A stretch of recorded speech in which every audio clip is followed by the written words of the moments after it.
আসসালামু আলাইকুম বন্ধুরা, আজকে আমি একটা ভিডিও নিয়ে চলে এসেছি। ইন্টারেস্টিং ভিডিও, যেটা কৃষকদের জন্য কাজে লাগে। যারা নতুন কৃষক তাদের একটা পরামর্শমূলক কাজে লাগবে।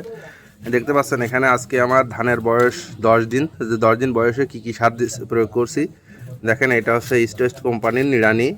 এটার মূলত মেডিসিন হচ্ছে পায়রাজল সালফিউরিক থাইইন 10%, 25 গ্রাম। এটা হচ্ছে 10 কাঠা জমিতে দেয়া যায়। এবং আরেকটু ভালো কাজ হওয়ার জন্য একই কোম্পানির ওয়াশ আউট দিচ্ছি, যেখানে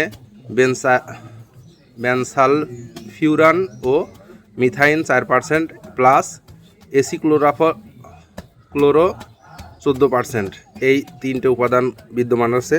টোটালে 5টা উপাদান একসঙ্গে মিশ্রণ করছি। 10 কাঠা জমির জন্য 5 কেজি ইউরিয়া নিয়েছি, 5 কেজি ডিএপি এবং 5 কেজি এমওপি অর্থাৎ পটাশ নিয়ে এটা সুন্দরভাবে মিশ্রণ করে তারপর আমার জমিতে আমি প্রয়োগ করছি। মূলত এটা ইউরিয়ার সঙ্গে প্রয়োগ করতে পারলে ভালো হয়। 10 থেকে 18 দিন পর্যন্ত এটা স্প্রে করা যায়। তাহলে এটা যদি কোনো আগাছা জন্মায় সেই ক্ষেত্রে সেই আগাছাও মারা যায়। আগাছার নাশক এটা, মূলত এই ওষুধটা হচ্ছে আগাছার জন্য।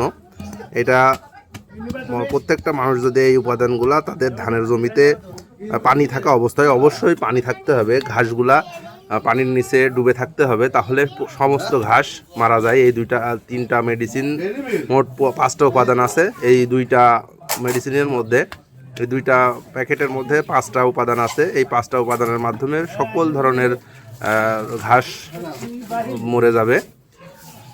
তো আমরা অবশ্যই এইগুলা চেষ্টা করব যারা নতুন কৃষক এটা করার জন্য। এটা আমরা কিভাবে মাঠে প্রয়োগ করি সেটাও দেখাবো। আমরা এটা সুন্দরভাবে মিশ্রণ করে নিচ্ছি যাতে প্রত্যেকটা দানার সঙ্গে মিশ্রণ হয়ে যায়। সার মিশ্রণের পরে আমরা চলে এসেছি জমিতে। দেখতে পাচ্ছেন জমিতে পর্যাপ্ত পরিমাণে পানি আছে।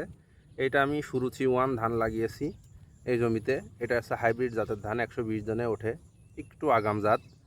তো দেখেন 10 দিন বয়স হয়ে গেছে, কোনো ঘাস এখনও জন্মায় নাই জমিতে। দেখতে পাচ্ছেন তো কোনো ঘাস এখনও জমিতে জন্মায় নাই।